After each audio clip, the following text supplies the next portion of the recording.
আমি আজকে মিটিং করছি, আজ পর্যন্ত বলছি আমরা কোনো ব্যবস্থা নিইনি। আপনারা আন্দোলন করেছেন, আমি কোনো ব্যবস্থা আপনাদের বিরুদ্ধে নেব না। কারণ আমি যেহেতু মনে করি আপনাদের দুঃখ থাকতে পারে, অভিমান থাকতে পারে, ক্ষোভ থাকতে পারে, আপনারা বিচার চাইছেন, কিন্তু এবার আস্তে আস্তে জয়েন করুন, এবার আস্তে আস্তে যোগদান করুন। তা নাহলে সুপ্রিম কোর্ট কিন্তু সেদিন বলেছিলেন, এরপর থেকে স্টেট গভর্নমেন্টকে পাওয়ার দেওয়া হলো টু টেক অ্যাকশান। আমি অ্যাকশান নিতে চাই না, তার কারণ আমি চাই ওরা ভালো করে পড়াশুনো করুক। আমি যদি কারোর বিরুদ্ধে এফআইআর করি তার ভবিষ্যৎটা নষ্ট হয়ে যাবে। এই মুখ্যমন্ত্রীর এই প্রচ্ছন্ন হুমকিতে আমরা ভয় পাচ্ছি না। আমাদের আন্দোলনের প্রথম দিন থেকেই বিভিন্ন আক্রমণ আমাদের আন্দোলনের ওপর নেমে এসেছে। 14ই আগস্ট রাত্রে আপনারা জানেন যে কীভাবে আন্দোলনের মঞ্চের ওপর গুন্ডাদের দিয়ে আক্রমণ করানো হয়। তারপরেও কিন্তু আমাদের আন্দোলন আরও তীব্রতর হয়েছে, আন্দোলন চলছে। ফলে এই ধরনের হুমকি দিয়ে ভয় দেখিয়ে কিন্তু জুনিয়র ডাক্তারদের আগেও আন্দোলন বন্ধ করা যায়নি।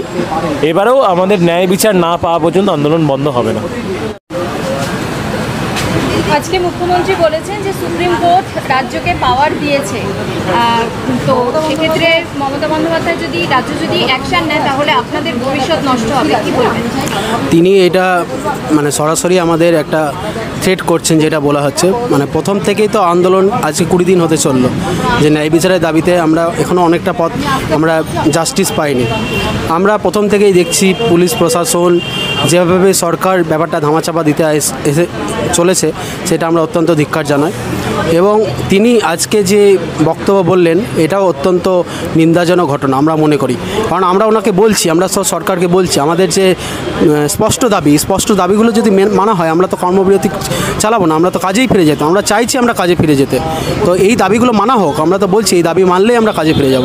তিনি এই দাবিগুলো মেনে নিক, আমরা অবশ্যই কাজে ফিরে যাব। বলছেন যে আপনাদের চিকিৎসা যাতে গরিব মানুষের অসুবিধা না হয় সেক্ষেত্রে চিকিৎসা পদ্ধতি আবার শুরু করতে। দেখুন, এটা যে বিভিন্ন একটা ন্যারেটিভ চলছে যে হসপিটালে চিকিৎসা পাচ্ছে না, এটা আমরা মনে করি একবারেই সত্য নয়। আমরা দেখছি যে হসপিটালে সিনিয়র যা ডাক্তার আছে, আমাদের স্যাররা আছে, তারা এক্সট্রা ডিউটি করে যাতে রোগী পরিষেবার কোনো অসুবিধা না হয় এই ব্যাপারটা দেখছেন। কিন্তু বিভিন্ন দিক দিয়ে এটা সংবাদ মাধ্যমে হোক বা পেপারের মাধ্যমে হোক, এটা একটা ভুল ছড়ানো হচ্ছে। আর এটা আমরা বলতে চাই যে সরকারি হসপিটালে শুধুমাত্র জুনিয়র ডাক্তারদের উপর নির্ভরশীল হবে না কেন?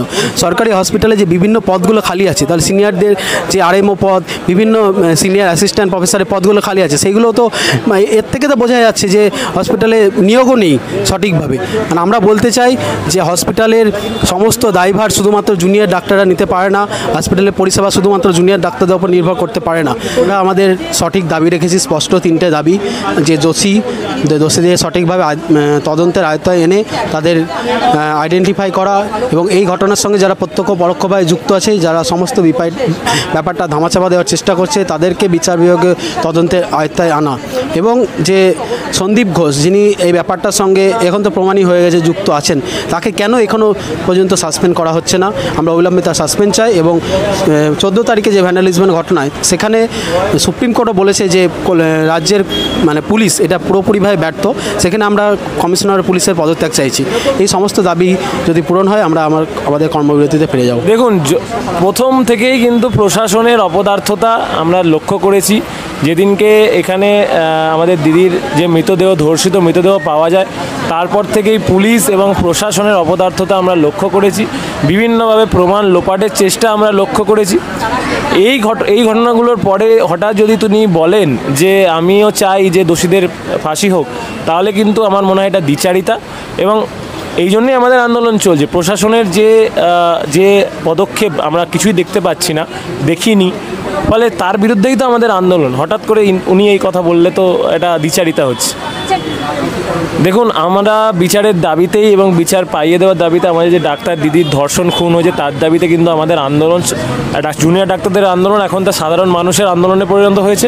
সারা দেশ জুড়ে এই আন্দোলন চলছে, এবং আমাদের দিদির মা বাবাকেও আমরা বলতে চাই এবং পুরো সমাজকে বলতে চাই, ন্যায় বিচার না পাওয়া পর্যন্ত আমাদের আন্দোলন চলবে এবং আরও তীব্রতর হবে। ন্যায় বিচার আমরা ছিনিয়ে নেবই। সেটাও আমরা দেখছি যে সিবিআই দায়ভার হাতে পাওয়ার পর থেকে কিন্তু কোনো গুরুত্বপূর্ণ সেরকম সদর্থক কিন্তু পদক্ষেপ আমরা সেইভাবে দেখতে পাইনি। আমাদের দাবি ছিল যে সন্দীপ ঘোষ যার বিরুদ্ধে কিন্তু বিভিন্ন অভিযোগও রয়েছে, তাকে গ্রেপ্তার করতে হবে এবং তাকে এই দায় নিতে হবে এবং তাকে গ্রেপ্তার করতে হবে। সে ভূমিকাও আমরা দেখিনি এবং তদন্তের ক্ষেত্রেও আমরা সদর্থক কোনো ভূমিকা দেখতে পাচ্ছি না। ফলে সিবিআইয়ের কাছে আমাদের দাবি থাকবে যে আর কতদিন সময় চাই আপনাদের, এবার তো জবাব দিতেই হবে। এরকম বিভিন্ন অভিযোগ কিন্তু এই আরজিকর মেডিকেল কলেজ সহ বিভিন্ন মেডিকেল কলেজের যে কর্তৃপক্ষ তার বিরুদ্ধে কিন্তু উঠেছে এবং সন্দীপ ঘোষ, যিনি ডাক্তার প্রিন্সিপাল ছিলেন এখানকার, তার বিরুদ্ধে বারবার উঠেছে এবং ওনাকে একাধিকবার আমরা দেখেছি ট্রান্সফারও করা হয়েছে, আবার ট্রান্সফার করার পরের দিনই তা ফিরিয়ে নেওয়া হয়েছে। ফলে এই নিয়েও আমরা তদন্ত চেয়েছি যে ঘটনাগুলো ঘটেছিল, যে বিভিন্ন মেডিকেল ঘটছিল এবং ঘটে চলেছে, তার বিরুদ্ধেও আমরা তদন্ত চাই। অযোধ্যা একটু এখানে ছবিটা নাও, একটু ছবিটা নাও, ওরা ছবি ফুল দিচ্ছে, একটু ছবি নাও।